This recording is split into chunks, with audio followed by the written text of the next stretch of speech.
2023 كان عاما مليئا مليئا بواش يديك ربي. خلينا نكملوا زعما نديروا مقدمه يا اخو، بدا ديريكت وبركانه من هاد الدراما. صح يو السلام عليكم لابسين، واش براكم بيا؟ اشرف از باك. لا فيديو تاع اليوم راح يكون اسطوري. كيما على بالكم بلي هذا العام صراو فيه بزاف احداث، وانا اليوم جمعت لكم كامل هذه الاحداث في لا فيديو تاع اليوم. تسمى قبل ما تبدا تتفرج عزيزي المشاهد، هبط لتحت دير جيم لهذا لا فيديو باش تشجعني، وابوني الى كنت جديد باش نلحقوا 300 الف ابوني. ما نطولش عليكم بزاف، نبدا. أول حدث افتتحنا به عام 2023 واللي هو أنه الجزائر نظمت الشان، ولأول مرة كان أحسن تنظيم.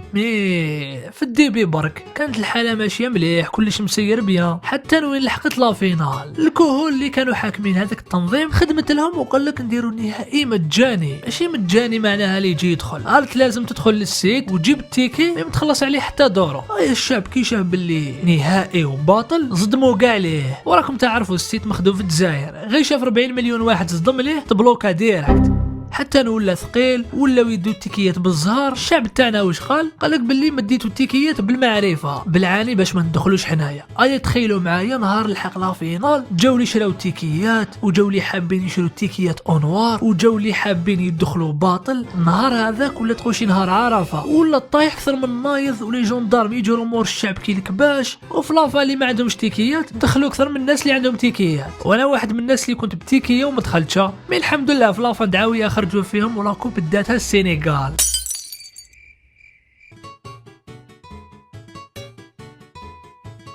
احنا كنا نسمعوا غير بهجوم العمالقه، مي في 2023 سمعنا بهجوم الافارقه.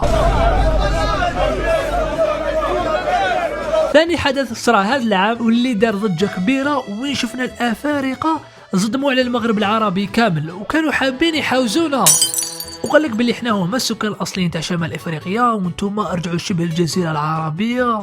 شوف وين لحقنا مساكن والله غير يغيظوا. نساو بلي كاين عباد يسموهم الامازيغ، والبروبليم العباد اللي ناضوا هما هذوك اللي جايين يخدموا على شرهم في تونس والمغرب، باسكو في الجزائر ما ناضوش. شوف هذوك هادو عباد دير فيهم الخير، على بالي يقول لك وكناهم العسل قالوا كثر خير النحل. المهم انا راني حكيت عليهم في فيديو طويل، تحبوا تشوفوه ولا راكم تلقاوه في لاشين تاعي. هذا العام شفنا واحد من أسوأ ترندات في التيك توك، واللي هو ترند تاع توباك.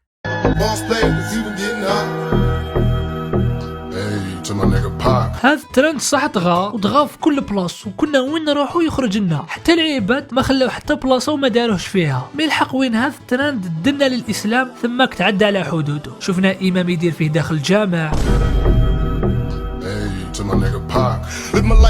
كاين واحد التيك توكر جزائري ثاني داروا داخل الجامع، بصح رفعوا عليه دعوى قضائيه. من هذاك النهار ما زادش بان حسو، راح هو وراح مع هذاك الترند.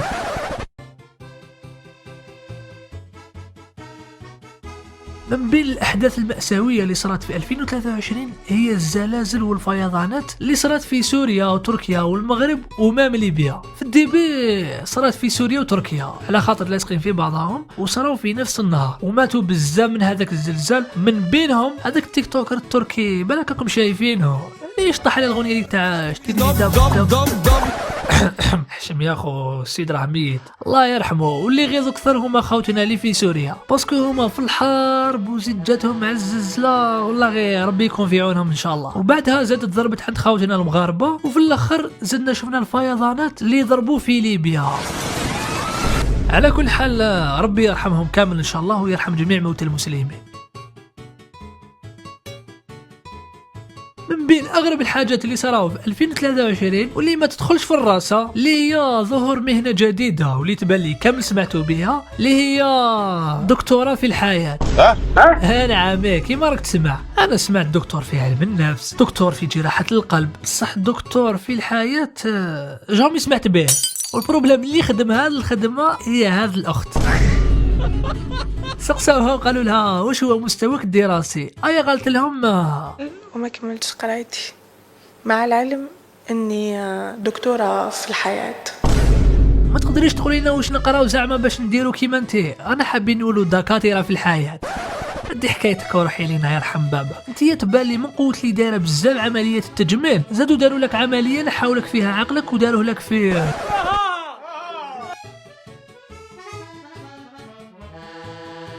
احنا من بكري نعرفوا بلي الجزائر لا علاقه بتنظيم الحفلات والمسابقات، وخير دليل على ذلك هو حفله صناع المحتوى اللي داروها هذا العام. في الديبي كامل قلنا بلادنا بدات تطور وراح يولوا يكرموا صناع المحتوى، سيرتو سمعنا بلي المؤثرين الكبار راهم جايين للجزائر باش يحضروا هذه المسابقه. مي كي داروا المترشحين اللي باش يدوا هذه الجوائز عباد لا علاقه لهم بالمحتوى داروهم مع صناع المحتوى. هيا روح انت وفهم هاد العباد كيفاش يخموا، وهاد العباد مشهورين في تيك توك بالعاني داروهم باش يجيبونا من المشاهدات. وفي لافا واحد حياته كامل في لي لايف تاع تيك توك والتكبيس داها على واحد حياته كامله ويصنع في المحتوى. من لوم ماشي عليها، هي اصلا المسابقه تعتمد على التصويت، سما باينه بلي يديها كل يوم يخرج يدير لهم لايف يقول لهم صوتوا عليا صوتوا عليا، يديها نورمال. اللوم راه على هذوك اللي ينظموا هذه المسابقه دايرين عباد مش كاع في بلاصتهم. هذوك انت واحد يدير حكايات دايرينه مع جماعه اللايف ستايل، سما خلطوها بكرع كلب، وكانت اسوأ مسابقه داروها في الجزائر. كامل سمعنا بالقصه تاع نائل المرزوقي اللي عمره 17 سنه، اختالوه الشرطه الفرنسيه نهار كان في طوموبيلته، وجاو الشرطه زعما باش يحبسوه وطلبوا منه الوثائق. كيما قيمهمش وقلع عليهم في وجههم تيراو عليه.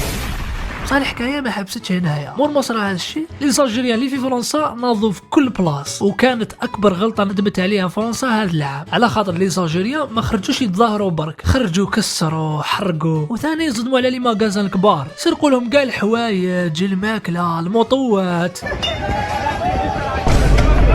الجزائريين واش راح دير؟ كان زادوا شويه يعاودوا لهم ثوره نوفمبر سيزون 2. اون بليز ما كانش بزاف اللي خرج الفيلم تاع اثينا هذاك، سما الاحداث اللي صراو في هذاك الفيلم عاودوهم على ارض الواقع.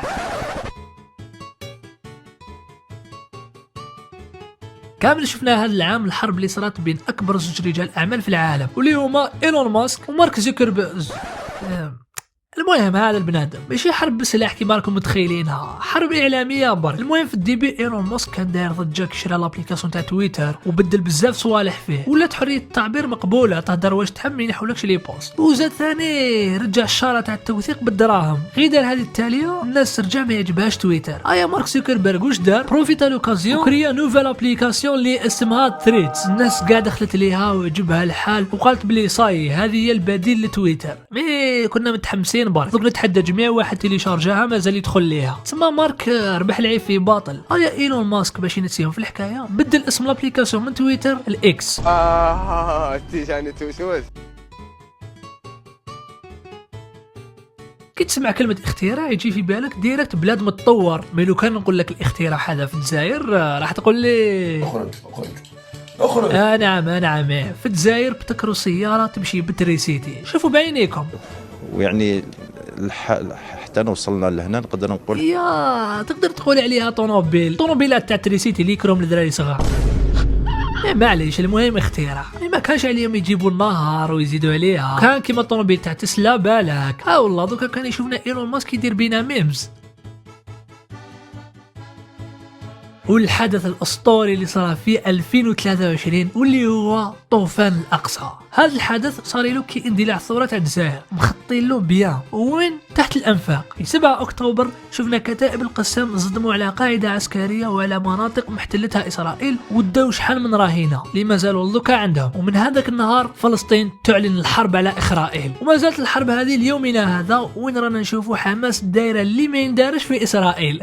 من ايجابيات هذه المعركه انه اكتشفنا زوج حوايج. الحاجه الاولى امريكا والمنظمات تاعها اللي تدعو للانسانيه، زعما سيك خرطي في خرطي، رانا شفناها في اوكرانيا واش دارت وعاقبت روسيا وقطعوا معهم العلاقات. مي كي جات في فلسطين وبلاد عربيه ولات هي اللي تدعم في العدو بالسلاح، وما قدرتش مام با تتجرأ وتحبس الشيء هذا اللي راه صاري. والحاجه الدوزيام اكتشفنا انه الجيش الاسرائيلي اللي كان طايح بطاطا خشينه، اقوى جيش وما على باليش وشنو، ظهر ما يسواش قدام جنود ما عندهمش مام با بذله عسكريه.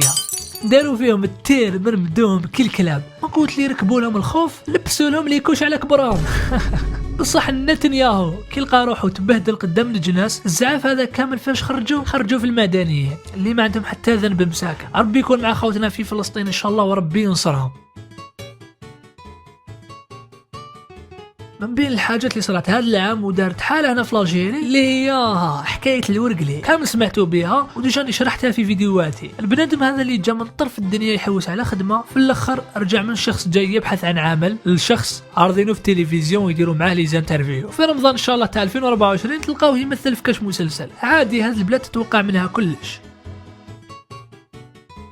هذه خليتها فارغه باسكو صاروا بزاف احداث اللي ما نقدرش نحكي عليهم كامل في هذا الفيديو تاع اليوم. الو حبيتكم نتوما في لي كومونتير تقولوا لي الحاجات اللي صراو هذا العام وما صراو لكم ليكم نتوما. سوي لا عجبكم هذا الفيديو تاع اليوم ما تنساوش تبارطاجيوه مع اصحابكم وتجوا عندي الانستغرام باسكو فري راكم راطين خاوتي. انا ما بقى لي غير نقول لكم ما تهلاو في رواحكم وسلام.